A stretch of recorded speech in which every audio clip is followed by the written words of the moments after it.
Resume. Okay, so today, good morning, everybody. We're starting the Hindu Yogi Science of Breath by Yogi Ramacharaka. These are other books he's written. Like I said, we just finished reading the 14 lessons. So it was written in 1903. The Hindu Yogi Science of Breath, a complete manual of the Oriental breathing philosophy of physical, mental, psychic, and spiritual development.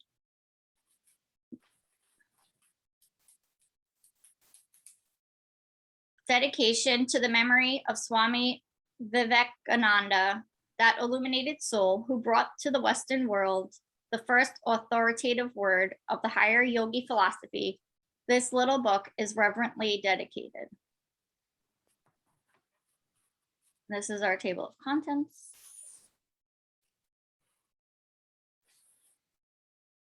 Chapter 1, Salam.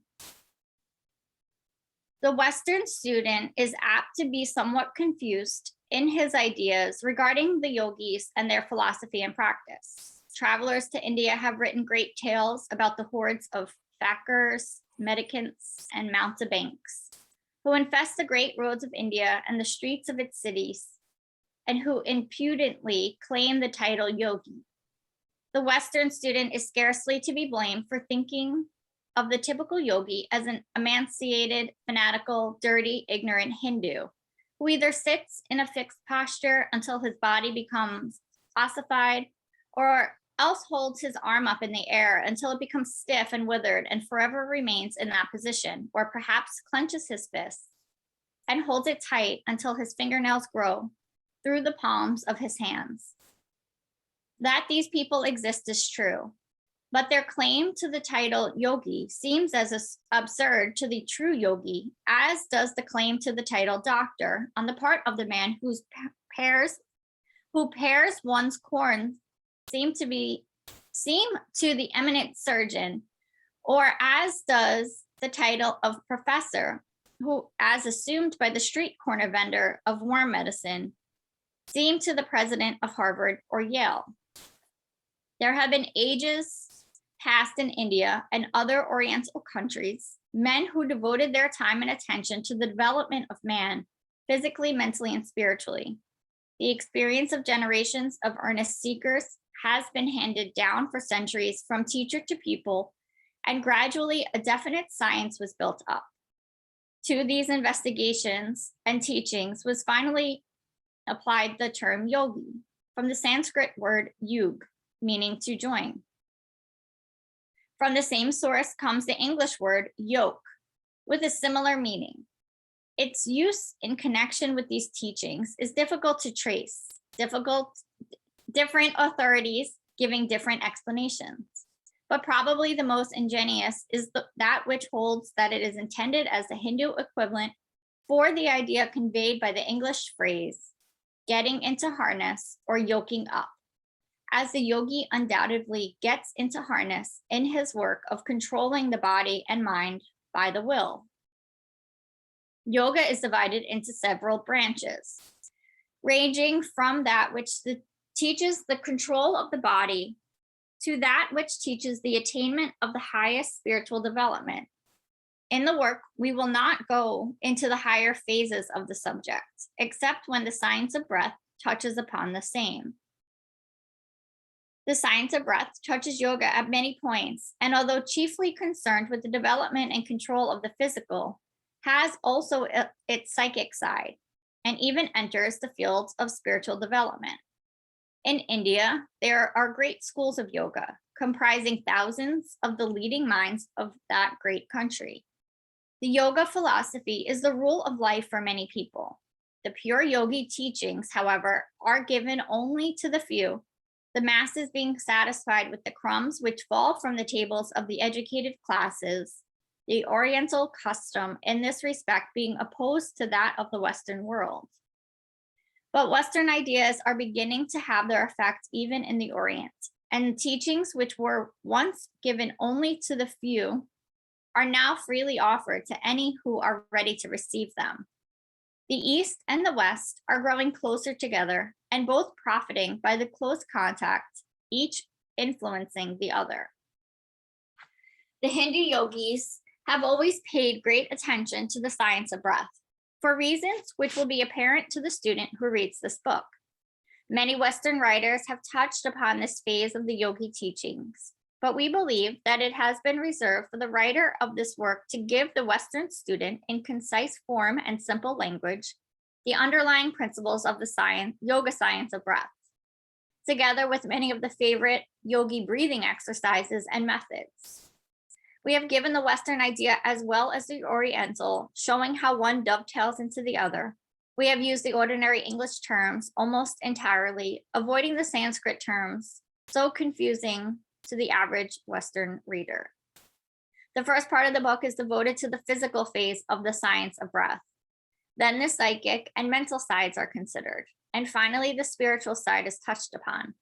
We may be pardoned if we express ourselves as pleased with our success in condensing so much yogi lore into so few pages, and by the use of our words and terms which may be understood by anyone.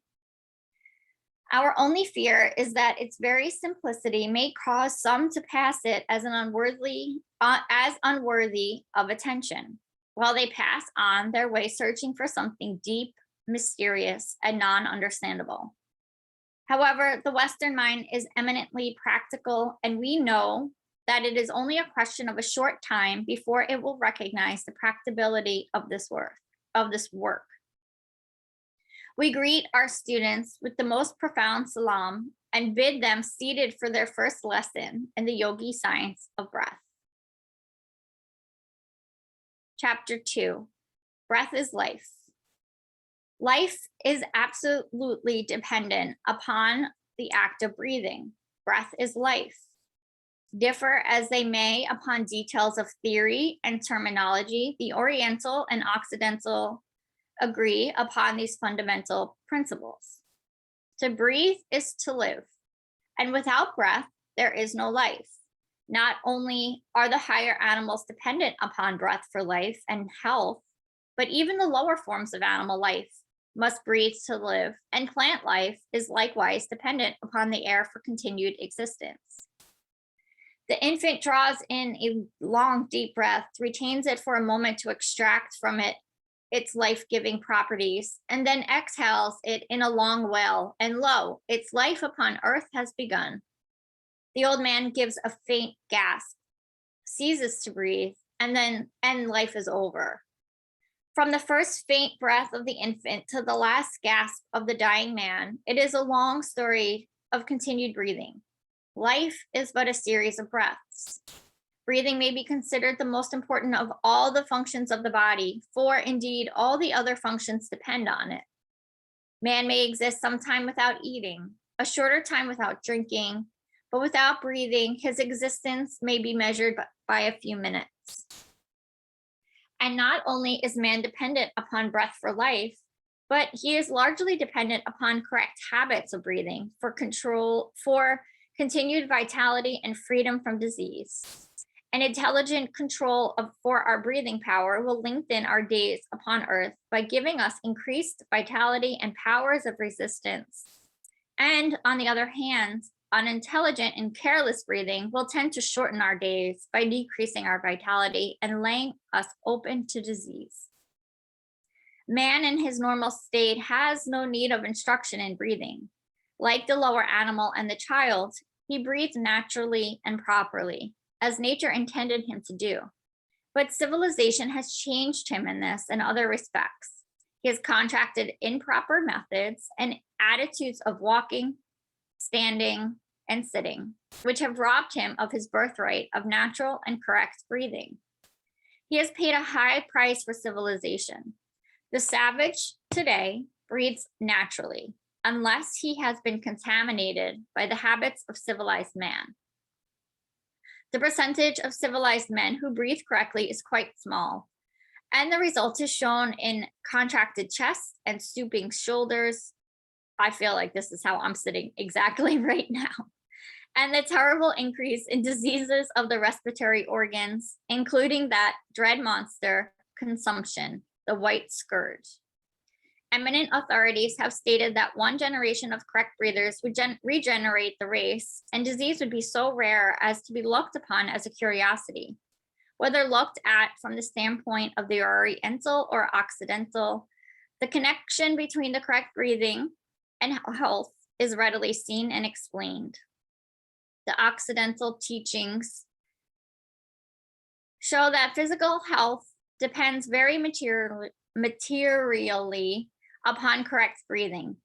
The Oriental teachers not only admit that their Occidental brothers are right, but say that in addition to the physical benefit derived from correct habits of breathing, man's mental power, happiness, self-control, clear-sightedness, morals, and even his spiritual growth may be increased by understanding of the science of breath.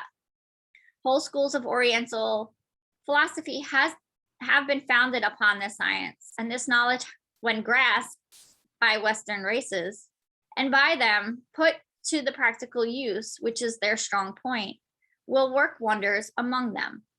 The theory of the East, wedded to the practice of the West, will produce worthy offspring.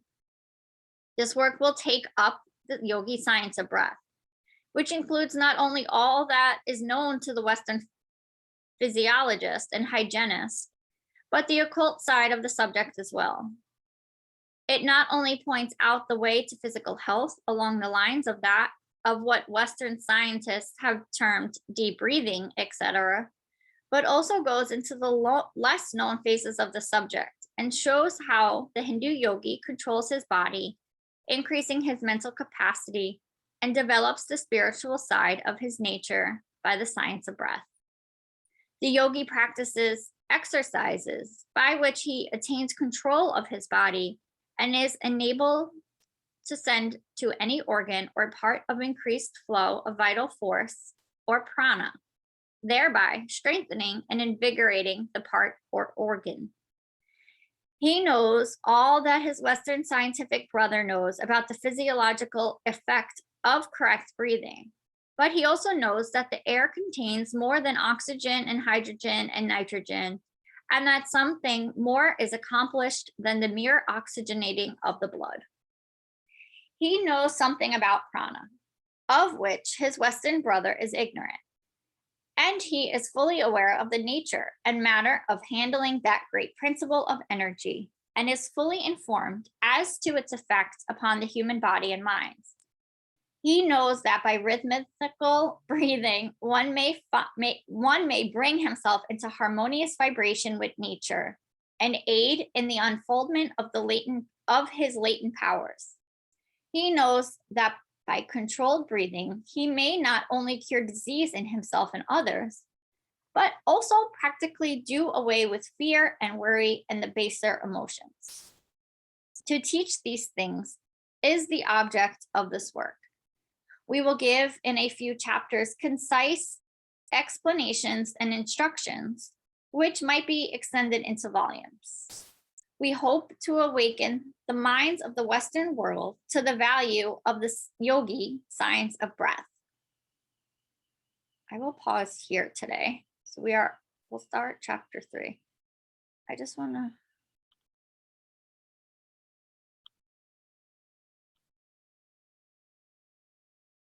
check the table of contents.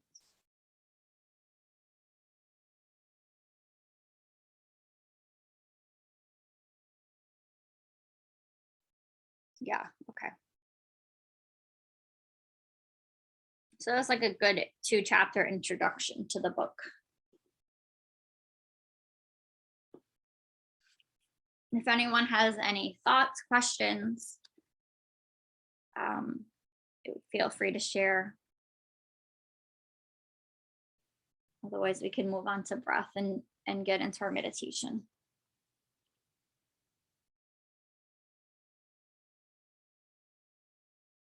I find it so interesting when I teach. I taught this family yoga one time, and the dad of the family was his first yoga class, and he said, wow, I didn't realize how hard just breathing was. I don't know if everyone here practices physical yoga. Well, I know Lauren B and Sam do. But it looks like Lauren C, you might, because you're sitting on a mat. And Melissa, but breath is really important part of our physical yoga practice. And I know once I learn how to use my breath, it is very good tool for me to keep myself calm throughout this crazy world. So I'm excited to learn different techniques and more into this. Because I already know, for me, I already know breath is powerful. I just know from experience. I haven't learned from like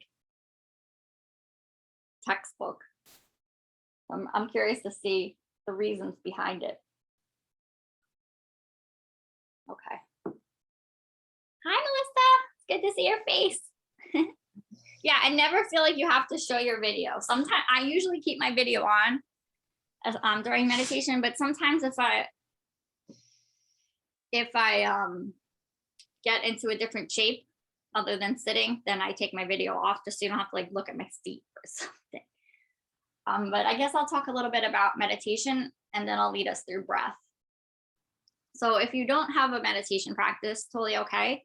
We set the timer for 20 minutes. If 20 minutes feels too long for you, then you set the timer for 5 minutes. You start where you feel you need, or set whatever time you have available to you this morning.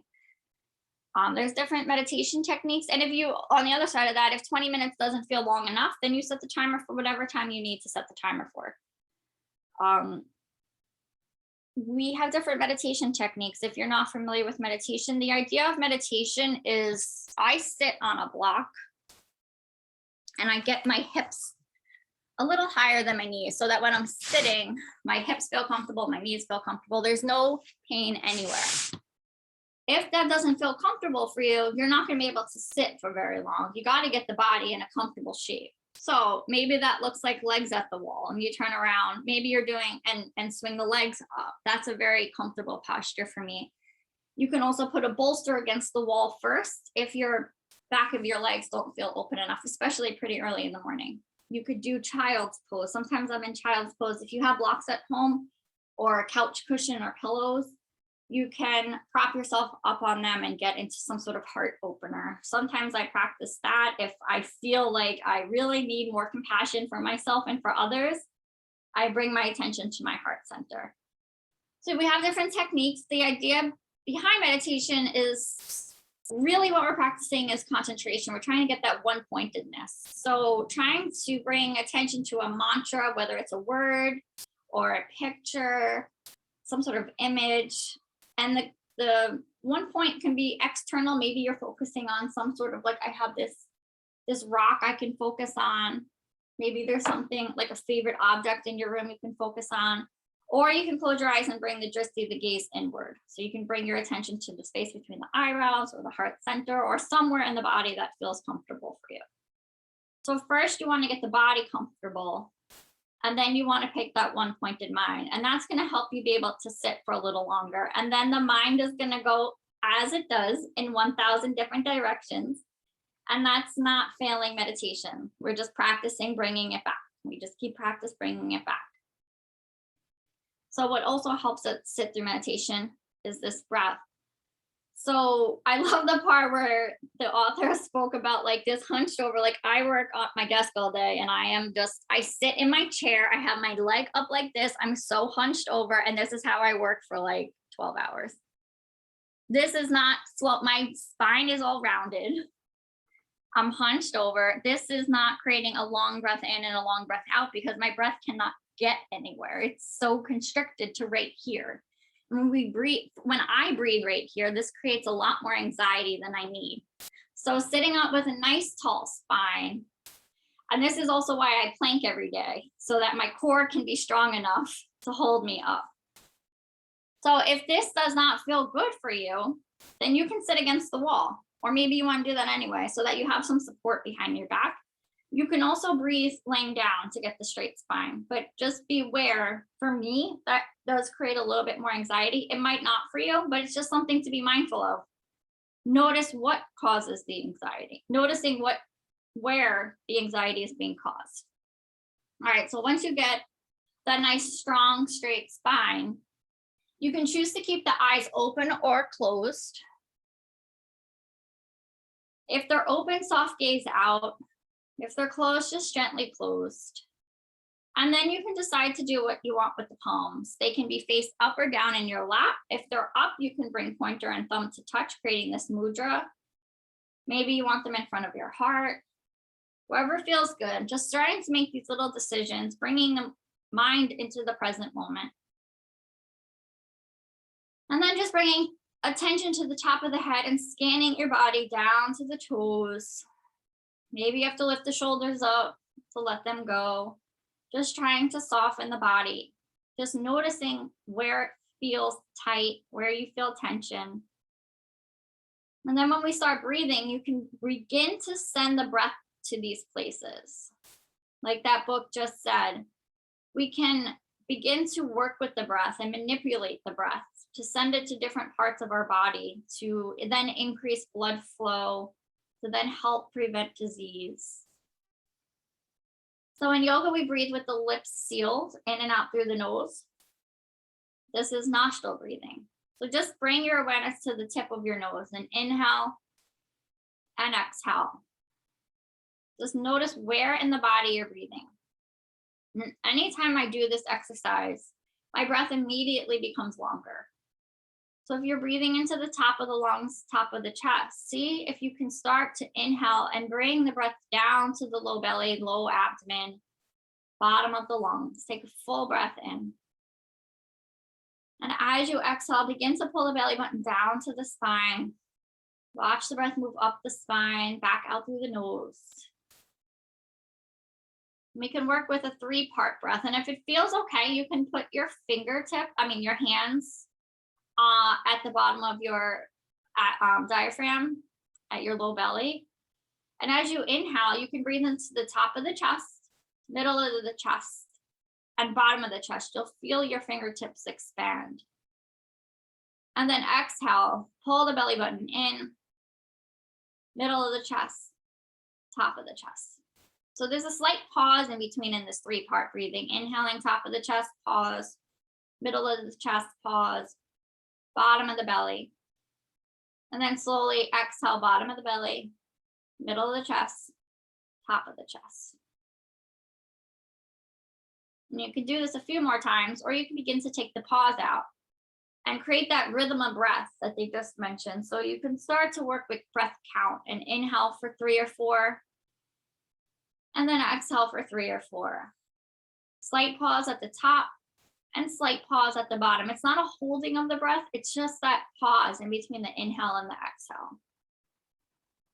And you can do this again with the hands on the belly. So you're really breathing into the low diaphragm, bottom of the lungs. Or you can do this with your hands on your lap. Just using the breath as a tool to keep the mind present. Inhaling, watching it move down the spine into the low lungs, and then exhale up the spine out through the nose. You might start to bring attention to the temperature of the air as you inhale. It might feel a little cooler, and then as you exhale, it might feel a little warmer at the nostrils. One of my favorite breath exercises for when I'm going into something really tough that I know that is going to cause anxiety is this 2-to-1 breathing. So it's again that rhythmic breath, but the exhale is double the count of the inhale. So if you're breathing in for 3 or 4 right now, you'll continue that. And then you'll exhale for 6 or 8. So inhaling for 3 or 4. And then lengthening that exhale double.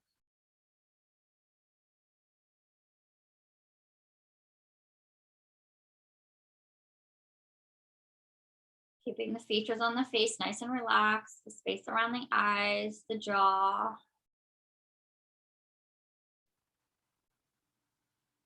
So you can stay with any of these breaths, whether it's 3-part breath or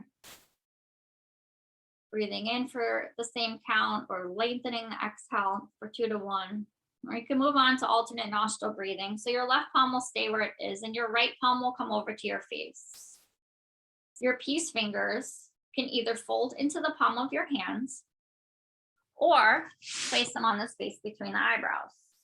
It's not a right or wrong, it's a preference. It's easier for me to do it in the palm of my hand, Your right thumb is going to close the right nostril, and your right ring finger is going to close the left nostril. And I'm going to guide us through, but this is how we set up our hands. So we'll take a breath in through the nose and out through the nose. And this helps balance the brain, balance the breath in the body. So we'll close the right nostril with the thumb, inhale through the left. Close the left nostril with the ring finger, exhale the right. Inhale the right. Close the right, exhale the left. Inhale left. Close left, exhale right. Inhale the right.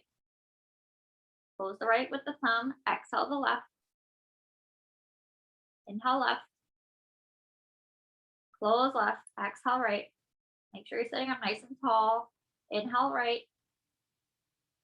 Breathing low into the lungs. Close the right, exhale the left. Inhale left. Close left, exhale right. Inhale right. Close right, exhale left. Release the palm down. Breathe evenly through both nostrils.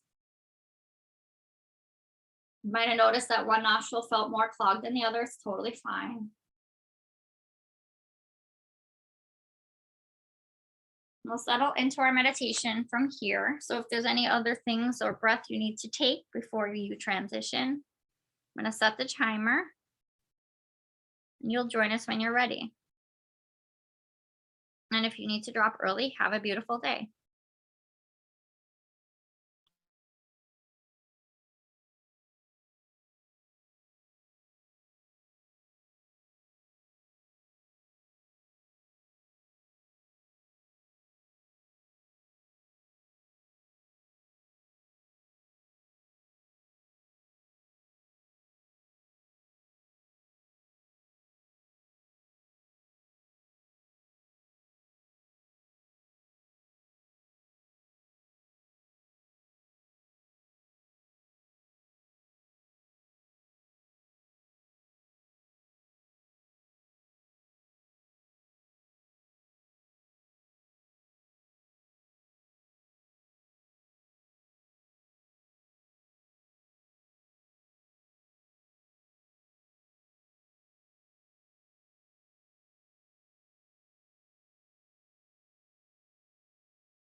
Bringing hands to heart center. Namaste. Have a beautiful day, everybody. Thank you so much, Pam. You're welcome, Lauren. Hey.